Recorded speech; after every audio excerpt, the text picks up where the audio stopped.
My husband cheated on me with my sister and apparently, they have a child together. Since she is pregnant, let's get a divorce. My sister, called Sarah, is also living in a fantasy world and it's impossible to talk to her. The law is fair, and those who hurt others must make amends accordingly. I'll make sure they pay for what they've done.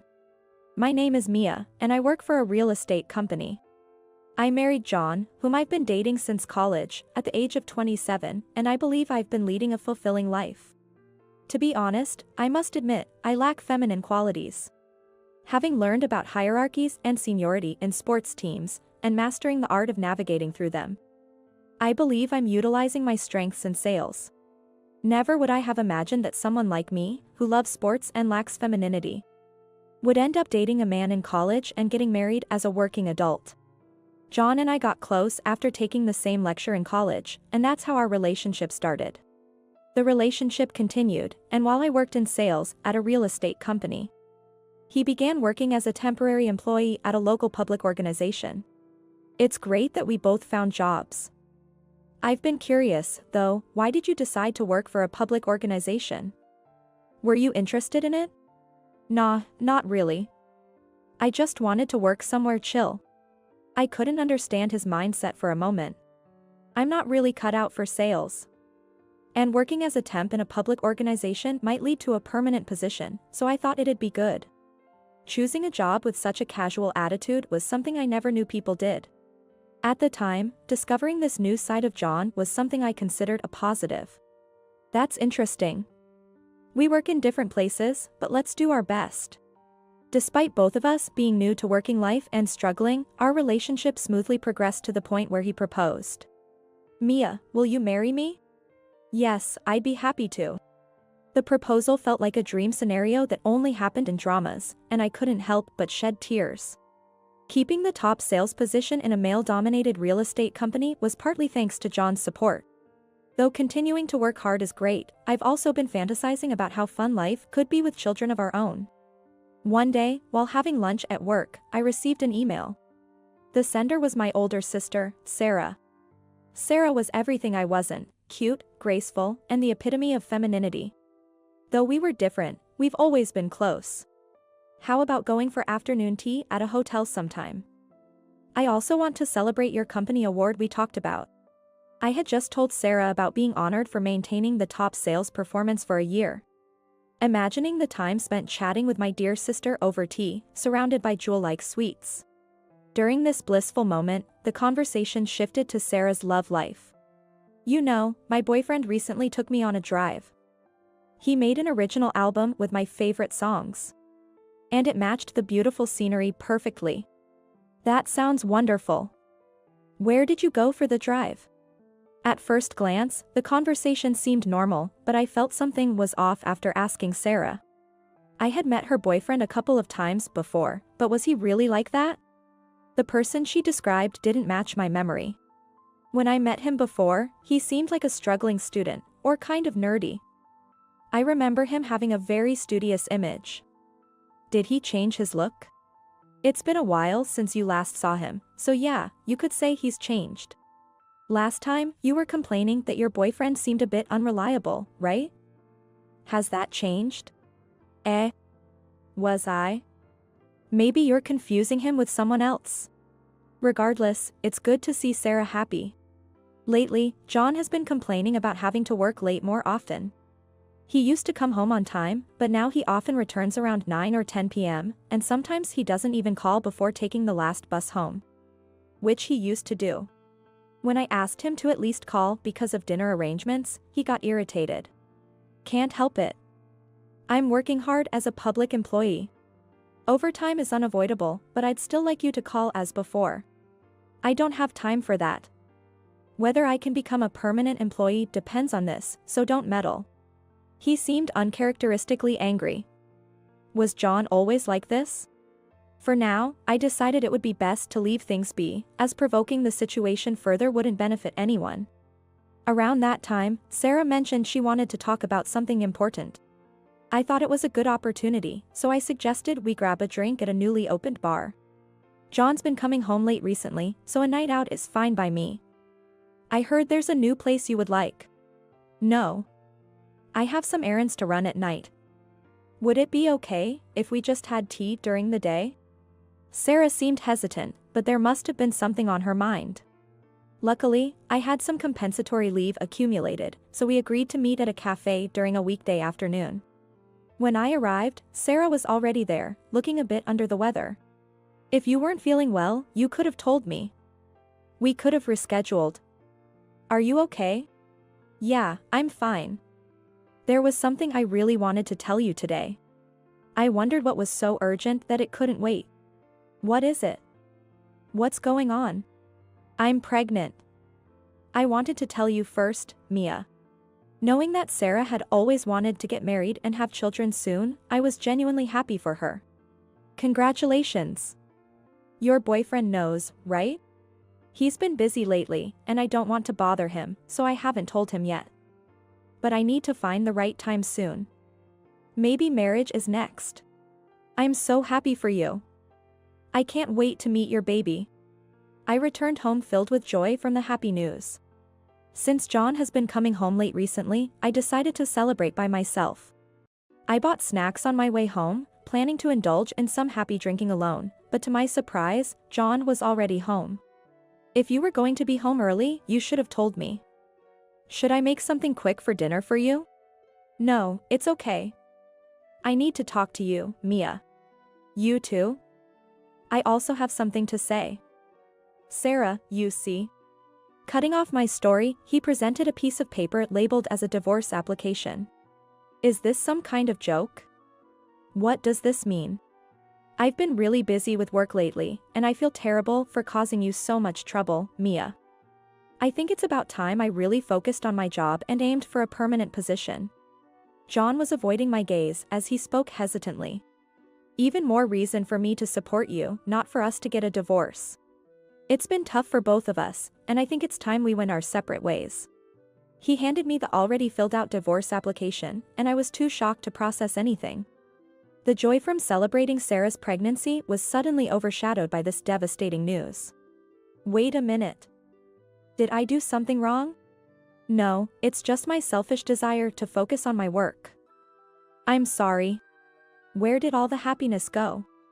He's been busy with work and causing me trouble? He doesn't want to cause any more trouble? Perhaps due to the stress of the unexpected events, I started feeling unwell. I haven't caught a cold recently, but now I'm feeling sick. Once I'm better, let's have a proper talk, John. I hesitated due to unfinished work, but performing well was impossible under these conditions. So I decided to leave work early after consulting with my boss. Upon finally arriving home, I sensed someone's presence in the supposedly empty house. I hadn't mentioned my early departure to John. Wait, isn't John supposed to be at work today? I haven't heard anything about him working from home. Not wanting to startle anyone and thinking it might be my imagination, I quietly opened the front door, only to find a pair of women's pumps that weren't mine. Seeing the unfamiliar shoes made me uneasy. Could it be? Did he suddenly bring up divorce yesterday because he's having an affair?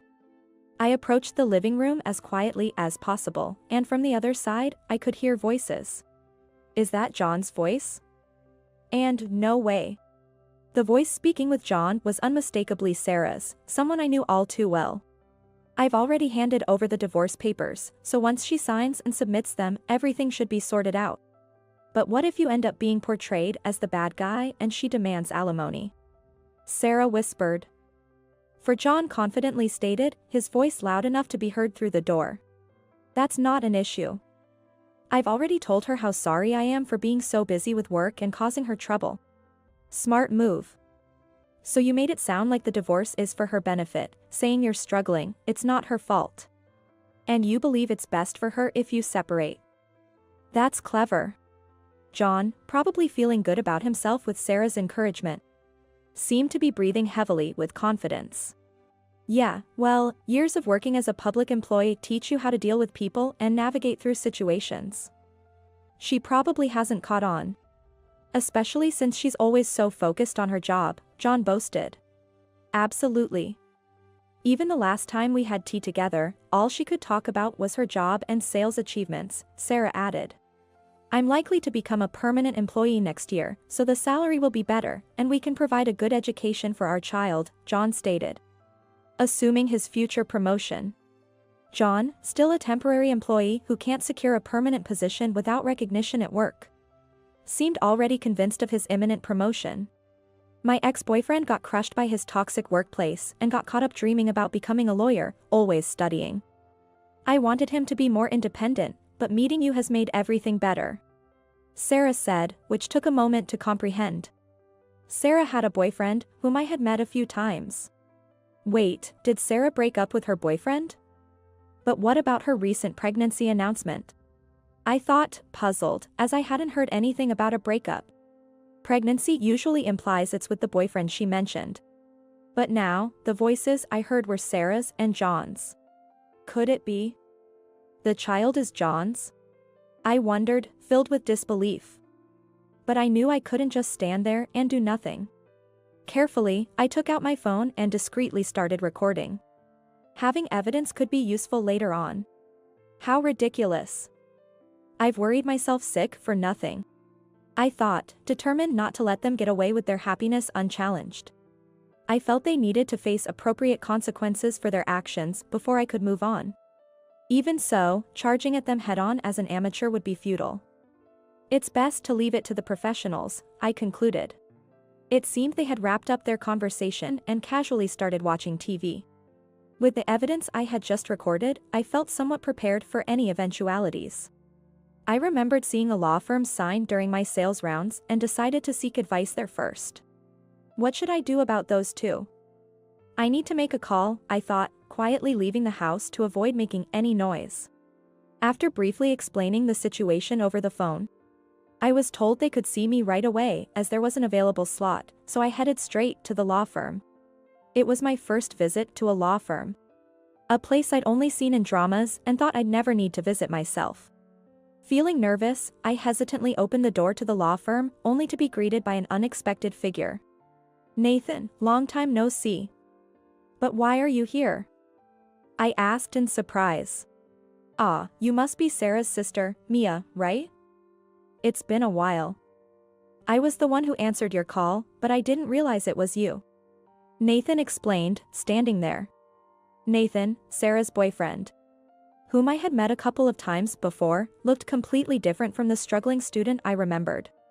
If I recall correctly, the last time we met was when I was still struggling with the bar exams, he mentioned. I'm surprised. How come you're here?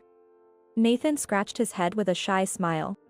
I finally passed the bar exam and managed to secure a job here. That's great news. Congratulations.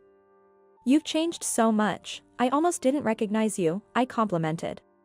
Genuinely impressed by his transformation. Nathan blushed slightly, that's kind of you to say. So, what brings you to a law firm? What's the matter?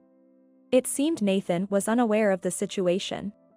Hesitantly, I decided to reveal everything about John and Sarah's affair, showing him the recordings and explaining the sudden divorce proposal from John, Sarah's pregnancy news, the discovery of their affair and the child's true paternity.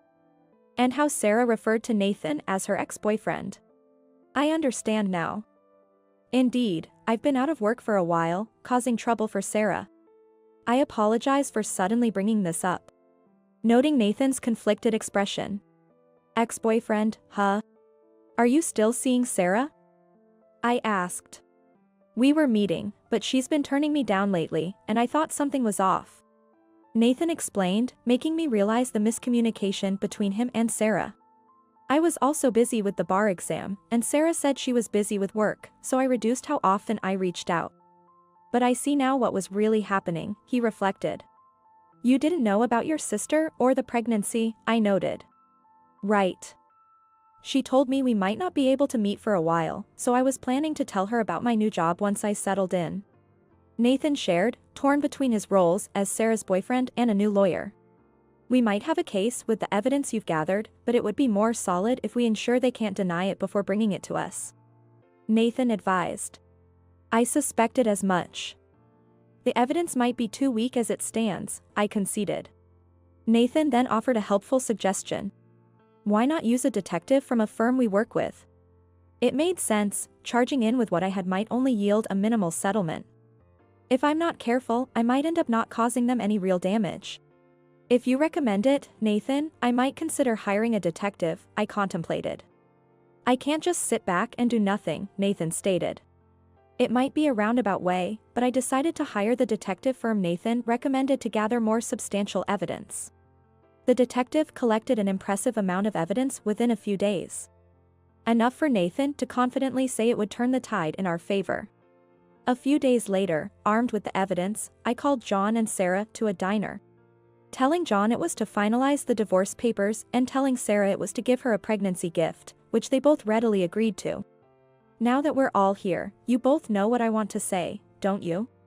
I began, noticing their fleeting discomfort before they regained their composure. I need to go to the hospital after this, so let's make this quick, Sarah rushed. In a position to say that? Do you understand what you've done? I countered. Sarah looked at me in shock, while John glared. I left work for this, thinking it was just the final check for the divorce papers. Enough is enough. John complained. It's not just about work, maybe you should be more concerned about something else. I hinted, pointing at Sarah's stomach. Whose child is it, Sarah? I pressed. It's Nathan's, of course. You know we've been dating. We were even talking about it possibly being time, she claimed. And what part of the divorce papers did you want me to check? I asked, before laying out the detective's findings on the table. Enough. The investigation showed the child is yours, John, I revealed. Who would say such a thing? Stop joking. Sarah scoffed, laughing dismissively. I have photos of you two at the hospital. Explain this, I demanded. Oh, so it's come to this? What's with that face? Puzzled by John's smug expression. Pregnancy means divorce. John's a public employee, and though he's non-permanent now, he'll likely become permanent, providing stability. We don't want our child to suffer financially, she continued. Sarah explained, leaning on John and speaking sweetly. It's your fault for not being feminine enough, always focused on work. I don't care about your salary or bonuses, John blamed. You think you can just hurt someone, have a child, marry, and live happily? Without even filing the divorce papers yet? I challenged. It can't be helped. The child is innocent, and you never said you wanted kids. I like children, and a moderate workload is just right for me. I did not expect John to justify himself. So, it's with Sarah, then? I had met Mia's family before, and Sarah came to my counter for work. That's when I felt it was meant to be. That's hardly a reason. Just because there's infidelity and a child doesn't mean you can just say goodbye and expect everything to be settled. I retorted, seeing John still holding onto a bold stance, perhaps thinking he could outtalk me or had some leverage. You wouldn't understand, being so mannish. A cute girl will surely be born from a gentle woman like Sarah. John shot back. Stability is what men need, right? Struggling as a student and working part-time isn't in vogue anymore. And chasing an impossible dream like becoming a lawyer is just laughable, Sarah added, dismissing the idea. I took a moment and sighed softly. It was hard to believe that my husband and my own sister held such views. Is that all you have to say? As adults, you should clean up your own mess. We'll discuss alimony and everything else through a lawyer. I stated firmly. All you talk about is money. You money grubber. You should be grateful I'm considering a divorce now, John retorted. Considering a divorce early? Cheating for no good reason and then unilaterally deciding on divorce doesn't make sense. I've already consulted a lawyer, so we'll see what happens next, I replied calmly. As I gestured slightly, Nathan approached from behind. Nathan was aware of the situation, but hearing it from the people involved must have been a shock. To think you were this kind of person. Now I see how you mocked me when I was struggling and studying, Nathan expressed his disappointment. No way, it was just a joke, just a bit of family banter. Why are you taking it so seriously? Sarah tried to downplay her words. Well, it doesn't matter. Work is work, and as the lawyer for Mia, who is seeking alimony, that's all we need to move forward, Nathan said. Making it clear it was a professional matter now. The mention of work seemed to cast a shadow over Sarah's face momentarily. What? Work? What do you mean? Stop lying, Sarah demanded an explanation. I passed the bar exam this year and am currently working at a law firm as a trainee, Nathan revealed his new status. Sarah looked as if she wanted to take her words back, but it was too late. I wanted to talk to you properly and discuss our future, waiting for the right moment, but this is a shock. If only you had told me sooner you became a lawyer. What would you have done if I told you? Pretend the affair never happened and go back to how things were. Nathan looks as if he is about to break a blood vessel in his head. It seemed ridiculous to have believed in someone with such views, as Nathan's expression suggested he felt foolish for trusting Sarah.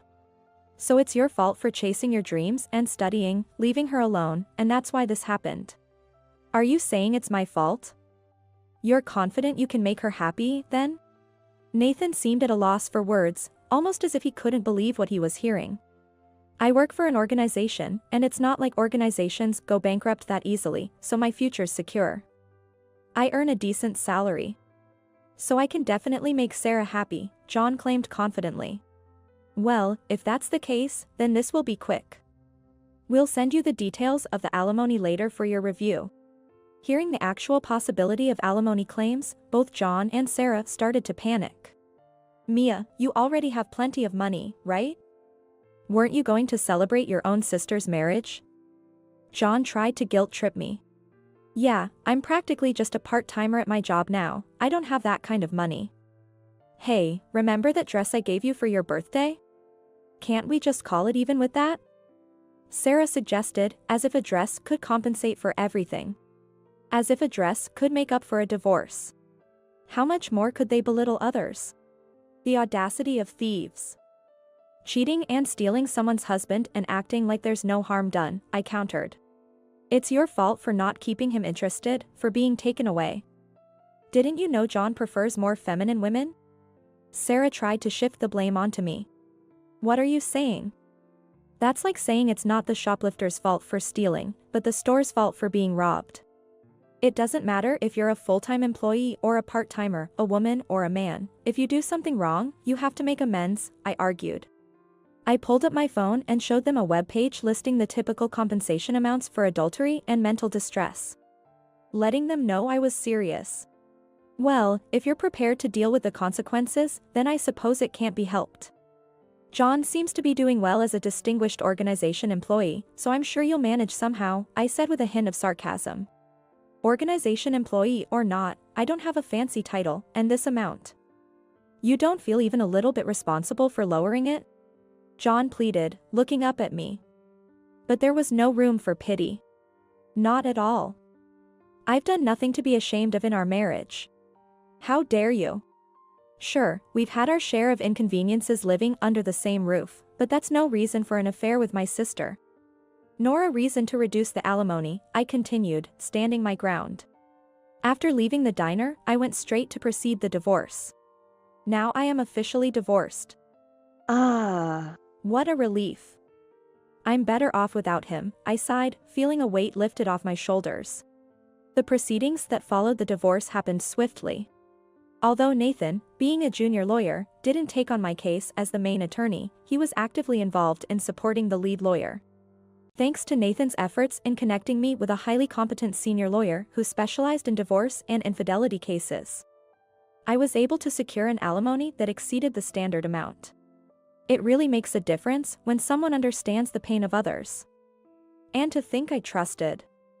I mused. Grateful for Nathan's empathy and support. It seems Sarah had a tough time after everything unfolded. Her family, suspecting something was amiss when my divorce occurred around the same time, confronted her and ultimately disowned her after learning the whole story. Despite being considered beautiful and a good listener, leading to a wide circle of friends, Sarah faced a series of fallouts with longtime friends due to the scandal. One friend, after inquiring about her gleeful marriage announcement, realized the groom was my husband, leading to widespread knowledge of the incident and Sarah being labeled a homewrecker, causing others to distance themselves from her. Everyone's avoiding me. Isn't that terrible? Say something to them, Mia, Sarah pleaded. What can I possibly say after you did what you did, got pregnant, and stole your sister's husband? It's shameful, I responded. John, too, felt the repercussions at his workplace once the cause of our divorce, which involved an affair with his sister-in-law, was leaked. He had assumed he would become a permanent employee in the next round of personnel changes. But the organization decided they couldn't retain someone involved in such a notorious rumor. We met once after the divorce to discuss alimony, but it was a disastrous encounter. What should I do? I've been fired from the organization. I can't even pay the alimony, what now? John lamented. I thought organizations hardly ever fire people unless for a significant reason? Well, you brought this upon yourself with your actions. I remarked. His lack of ethics forced them to corner him into resigning voluntarily. A friend mentioned hearing an employee causing a commotion loud enough to be heard from the service counter, and I was certain it was John. Can't you somehow explain it away? He desperately asked. Wait a minute, what do you expect me to explain? I'm struggling to understand how you could even think like that. I expressed my disbelief. It's true what they say, you can't keep people from talking. The story of the man who pursued his sister-in-law and ended up fathering a child with her spread rapidly, leaving both of them nearly unemployable. Nowhere will hire me, I have no money, I've got nothing left. What should I do? John despaired. Well, you still have Sarah and the child you love, right? There's nothing I can do for you now. Just make sure to take responsibility, I told him. Offering no sympathy. John became an outcast, frowned upon just by the mention of his name. Given the situation that made it seem almost impossible for him to remain in his hometown. He still couldn't easily give up his home due to the decades-long mortgage remaining on it, and so he continues to live there, enduring the judgment of others. After divorcing John, I decided to devote myself to my work more than ever before. My efforts to improve my sales performance continued, and I even started attending business school on my days off to further my career. Fortunately, during my time at business school, I connected with a CEO of a large corporation, leading to an unexpected job offer. I was thrilled not only to be recognized for my abilities but also grateful for the opportunity to test my skills in a new environment. The company is significantly large, with the potential to nearly double my current salary, making this opportunity attractive both professionally and financially. My skills as a salesperson are sharp. Seizing this chance to reach new heights, I feel my life is now more fulfilling than ever.